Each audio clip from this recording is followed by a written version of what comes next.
Hi, today we'll discuss income tax forms. The first one is for persons having business income. They have to file Form 10IEA in case they are switching from old regime to new regime or vice versa. Persons not having business income or professional income, they have to file Form 10IA for handicapped person or dependents who are handicapped. Form 10E for persons getting salary arrears for taking benefit of tax. Form 10E is to be filed. Persons not having any income.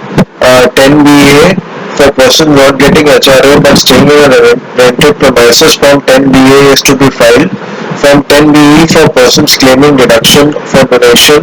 The entity to which the donation is made would have to file this form so that the person could claim deduction under Section 80G. These are the forms which are to be filled in.